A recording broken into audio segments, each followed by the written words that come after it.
Hello everyone and welcome to Behind the Blooms, a new series where we sit down and talk about news in the horticulture industry. So we have our first guest with us today. This is DeVonne Friesen. He is the founder of Bloomin Easy Plants. He is my boss, my mentor, and my friend. Welcome DeVonne and thank you for joining us. Thank you, Madi. Happy to be here. All right, so you just got back from IPM in Germany. So how are you doing? Jet lag? Mostly recovered from the jet lag, but the first few days were pretty tough. It's a 9-hour time difference can kind of affect you quite a bit physically, a little bit emotionally. So no, I'm doing well. I'm back. Good. He's the only person I know that can survive on espresso and 4 hours of sleep. All right, so you just returned from IPM. It is in this little town in Essen in Germany. So first impressions, how was the show? How were the feelings? Yeah. Well, it's actually a pretty big city, but it's not a tourist destination. That is for sure. I've been there many times, and Essen is an industrial city, lots of manufacturing, but I still love it. I've been going back for many years, and what I love about it really is this show that you talked about, the IPM show, and it truly is a global meeting place for people that are growing plants, breeding plants, creating new technology for plants to meet. And so there are people like literally from all over the globe, of course all over Europe, North America, Asia, Australia, New Zealand. It's really cool. And so I have people that I work with that have become my friends as well from all over the world. So when I think about Essen, I think more about the people I'm going to see when I'm there. Yeah. All right, so you talked about it a little bit, but for those of you who don't know, can you tell us what IPM is about and why is it important for Bloomin Easy? Yeah. So IPM is just a really large trade show where people that are in our industry growing plants come to meet. And so you will have greenhouse growers, maybe they're growing roses, hydrangeas, flowers of all kinds, cut flowers, people that are behind what you find in garden centers, you'll find them at this show. And so it is a really important time to make those connections. For us, we work with a lot of plant breeders from all over the world. So instead of having to travel everywhere, we just go to this one place and I have meeting after meeting after meeting, and we find out what they're working on. We report back how it's going for us in Canada and the US as we represent their plants. And we find out, what's new, what's exciting, what the trends are. So all those things happen at that show. And I had the pleasure of joining you a few years ago, and my favorite part was seeing the trends because it feels like Europe is a couple years ahead of us, so we get a sense of what's coming down the pipeline. You and I talked a little bit about some things that you heard trend-wise. Pastels are popular, and was there anything else that you noticed at the show?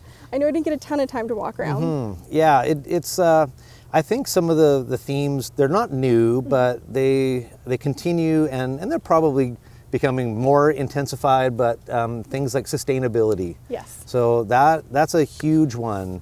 One of our close connections out there, they're a big grower and breeder in the Netherlands.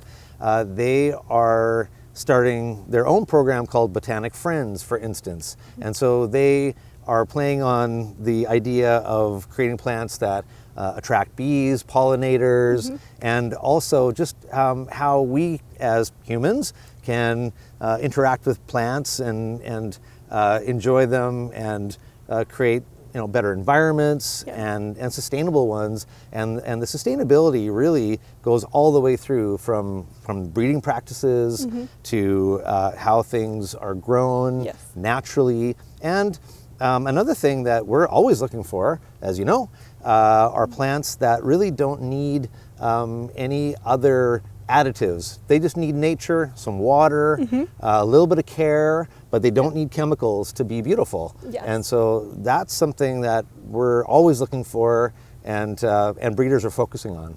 Okay, so you spend a lot of time in meetings with breeders. What are those behind the scenes conversations like? Well, Number one, a lot of these breeders they're not a part of big companies. They have a passion for plants, often, and this goes back to your earlier comment talking about how they sometimes are a bit ahead of maybe where we are in North America, because in some of these places, the horticulture industry is hundreds of years old. And so some of these breeders they could be second, third, fourth, fifth generation. They've been learning from their mom and dad or their grandparents, their great grandparents about plants. And so it's in their blood in a way that I find so cool.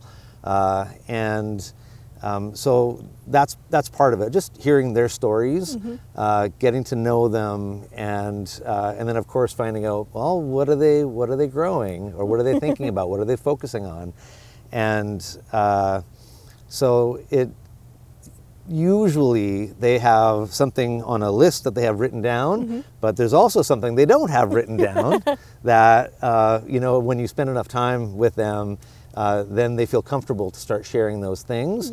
And it takes years too of building a relationship of trust, because some of these breeders have also been given promises in the past that didn't come true. So we're really careful. We really appreciate what breeders do, and we try to be very careful with not making promises we can't keep. We try to be very careful with that, and just being really open about what we like or what we don't like, what we're hoping for, and it really works. And so that gets them to a place where they're very comfortable sharing some of the new things they're thinking about, they're working on. So we get to find out some pretty cool stuff. And a breeder, how many different varieties do you think a breeder is working on average? I know some can do a ton and some just work on one variety. So for the breeders that we're working with, are they more specialized, or? A lot of the breeders we work with, they do specialize in certain varieties. Usually they're best at one or two varieties, but sometimes they do they play around. For them, it's often a passion, not just a business. It's both usually, but they will play around and look into all kinds of different plants. But I would say for the most part, they're probably focused on anywhere between 1 and 5 different types of plants that they work on. So when you think about our collection and how many different varieties that we have, you can kind of get a sense of how many different breeders that we have to work with to build an entire collection. That's very cool. Oh yeah, there's a whole team out there creating and working on these things and by the time when we get to see these plants, they might have been working on them for 10 years, 15 years, 20 years. And when they finally feel ready to start bringing them out to show people, and when they have something that they believe can be good for someone shopping in a garden center, that they're going to have success with that. So all those plants in your garden have been cultivated for years and years. So remember that the next time you want to give them a little prune. All right, serious questions aside, what is the best food you had in Germany, and how much of your diet was espresso? Well, whenever you go to these places, coffee is served at every meeting. And so by the end of the day, I can handle a lot of caffeine, but I sometimes kind of get a bit of the shakes.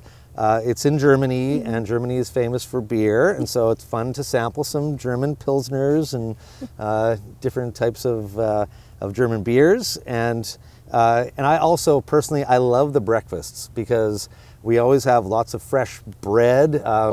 Bread is big in Germany. We shouldn't eat too much, but it's hard not to. And I love the basics, bread and fresh cheese and meats. And so I think breakfasts are what I look forward to most on these trips. And that's a great reason to wake up in the morning.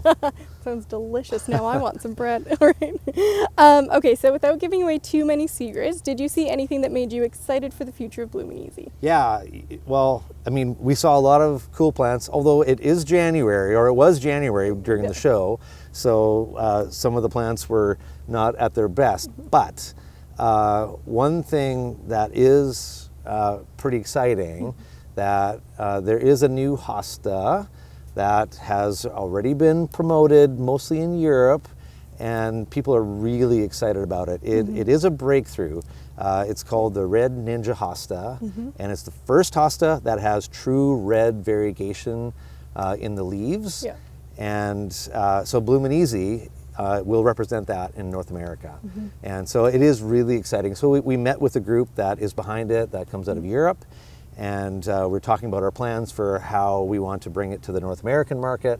So it will be something that I'm sure we'll be talking about more. Oh, yes. But yeah, that's a really exciting one, and we're really thankful that we get that opportunity. Yeah, I'm very excited about Yeah. that plant, and I'm really excited to be sharing it with all of you here in a couple months, so keep Yeah. your eyes open for that. Well, thank you so much for sharing your trip and being our very first guest on Behind the Bloom. All right, thank you.